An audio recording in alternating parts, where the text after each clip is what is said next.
Today what I'm going to do is show you or update you on where we're at with I think a number of things. One is the driveway that leads up to our home.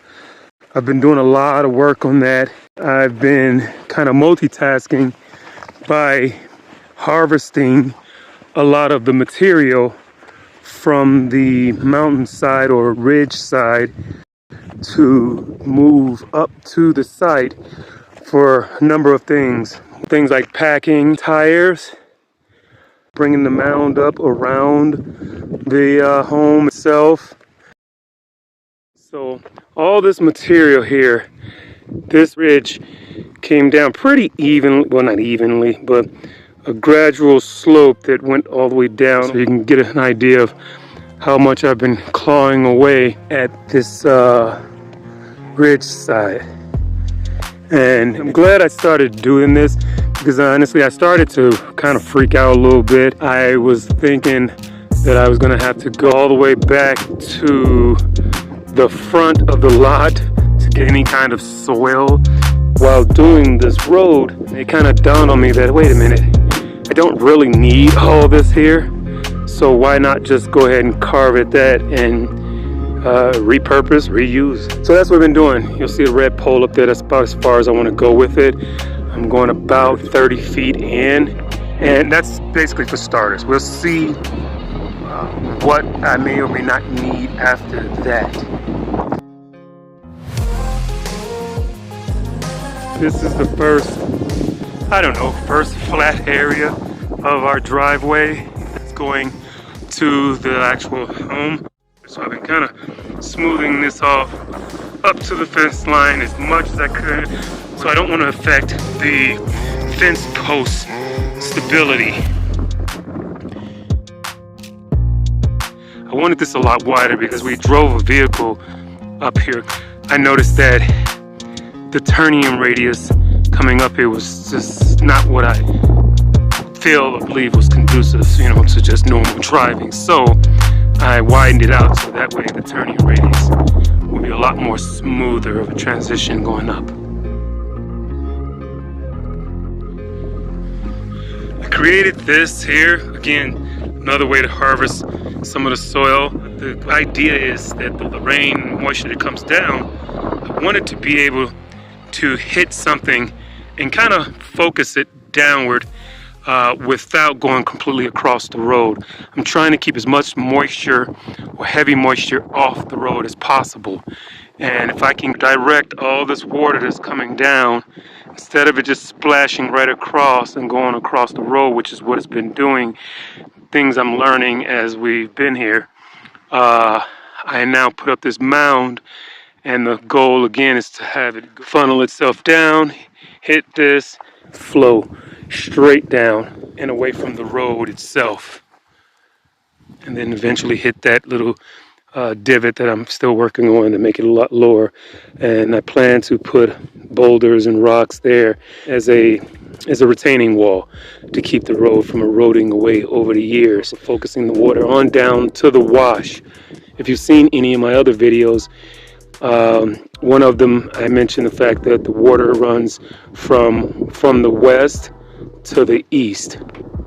So the hope is this will go on down and make its way on down in a natural progression.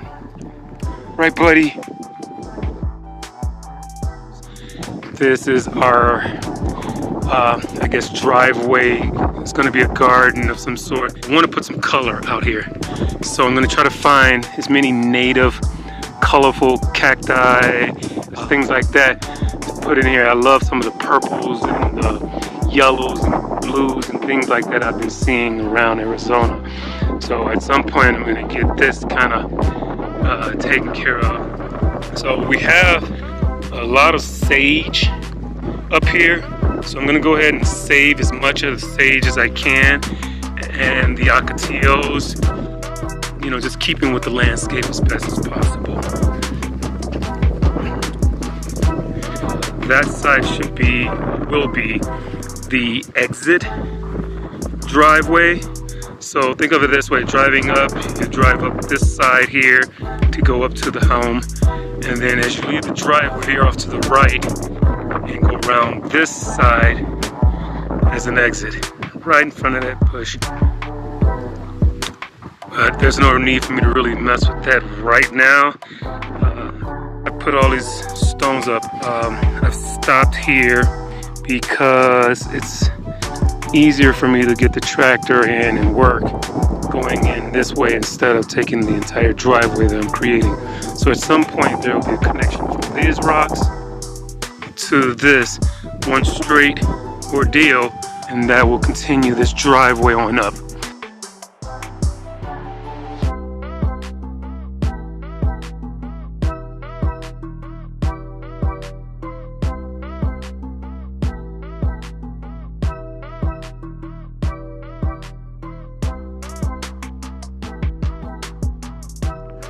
So again, driveway here. Down there is just the path I've cut out. That gives us some kind of a template of how far we can and cannot go out. The county came out to do a setback check on the home, and he did tell us that basically right in front of this bush where we cut this down through here was dead on. So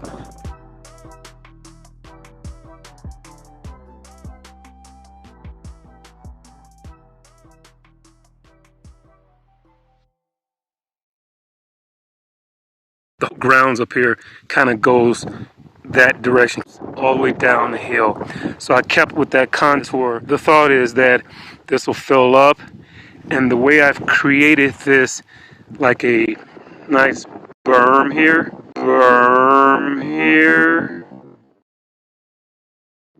and that's where I'm hoping that this water that'll sit in here will eventually drain into the berm and help feed these plants and trees and things that's going to be here. I even gave them a nice sandy beach here. Brought up the sand from down below out of the wash, and figured I'd give the ducks and chickens and even the dogs like to lay in the sand and play around in it. So they have their own private little beach, I guess. We've come up the driveway, cleaned all this up. At some point, we're going to have the garage over in this area, and it's a short walk right into the home.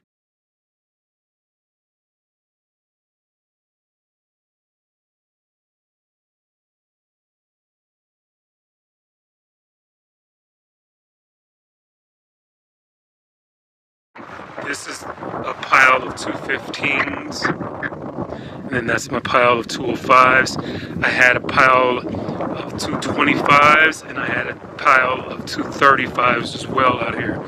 And as you can see, we're nearing the end of the tire era. Okay, so let's take you around and let you see exactly what's going on with the build itself. Maybe break some things down to you. That's the northern wall. That's our west wall. And our east wall. I am currently 6 courses up. That is just me messing around. I have a bunch of them stacked there because I was kind of getting an idea of how high the wall will be at some point. But I've been really slowing down on the build because of a number of things. I had to get the plumbing situated. I had to run PVC for both the internet and our propane line.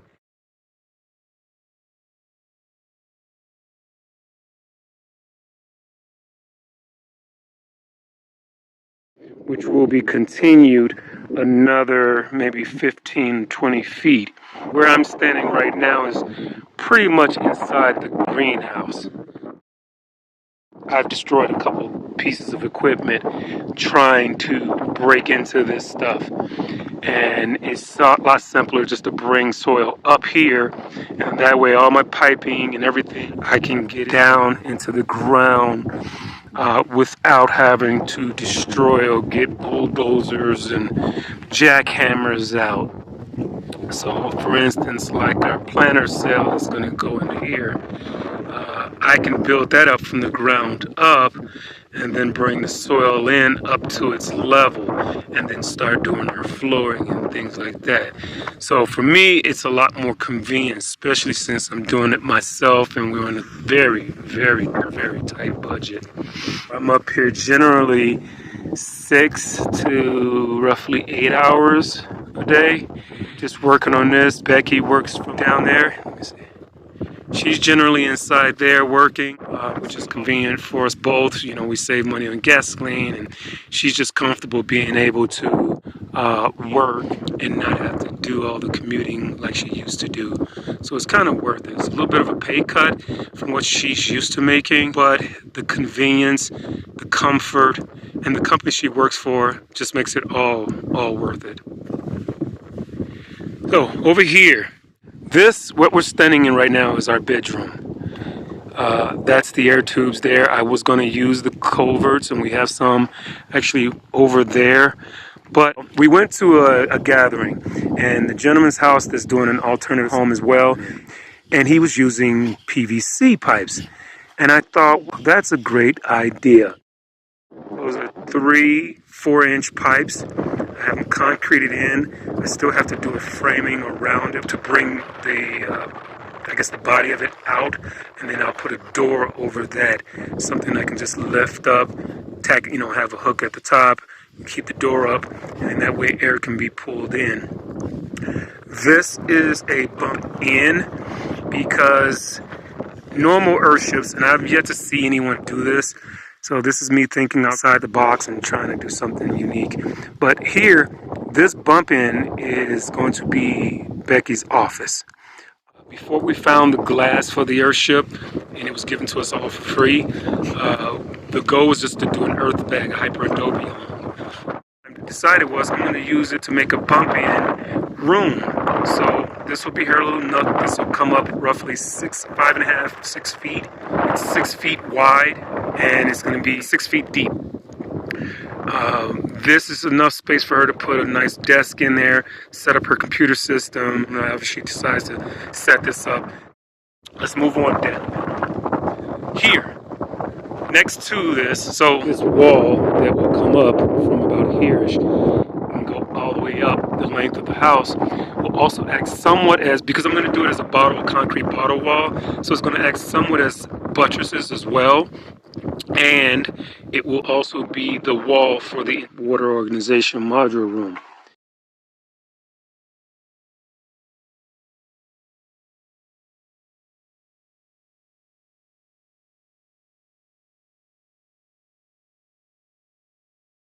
So going from this wall out here up 6 feet, or height of the ceiling of the house, all the way across here to this, which is going to be a buttress, and I have a video, I'll put it in there somewhere, about me creating or making this tire buttress. And this will go up all the way up the center of the house as another buttress and another wall. So let me step back here a bit. So if you look at it from here, you'll see that there will be a wall here going all the way up, a wall here going all the way up, and then I'll do a can wall in the front here, can wall here, and then the actual doorway will be in here. As water comes in through here, gravity fed from the tank that I'm building, it goes up, and then this is the first line that will, I just have this here to keep debris and stuff out of it. But that would be the first flow of water that would go into the first pump. And then from there, it'll go through a variety of different pumps, filters, and things like that. Now, onto this side here. A smaller room will be our electrical room. And again, this is just to keep debris out. This room is fairly small because I don't feel like we're going to need as much space. So I mentioned that I had to stop or slow down on the bags and things because I had to pre-run piping. On top of this tire here, this pipe here runs all the way out and over to our internet box. Let me show you.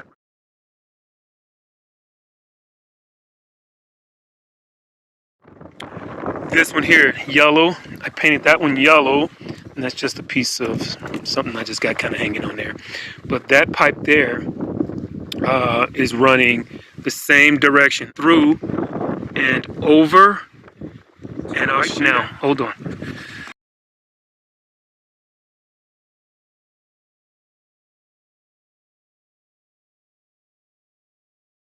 That's the propane line. The propane tank itself will be sitting right around here. That's more than 10 feet away from the living structure. And it even gives us some shade and all that good stuff. But that's where that's going to be. And then the line will come into there. I'll fill this over with soil, so it'll be a buried line. Okay, so back to here now. As I was saying, that runs over to that pipe I just showed you. So what is this bump in? This one is, since this is the closest to the kitchen, I decided to try to create an earthen root cellar or a root closet of some sort. And that room will be just like that one. This one will be going 6 feet up. I've already put the lower tube in. This is the closest one to the floor. There's our air tubes, or air conditioning, I guess. I do have a video showing a little bit more details about that and showing where these pipes are actually running. You can kind of see one there. And they go in different directions, basically. So I have 1, 2, 3 that's going straight out, pointing north. And then I have 2 that's curving. That one's not finished, but they're both curving, taking advantage of the southwest winds that come in.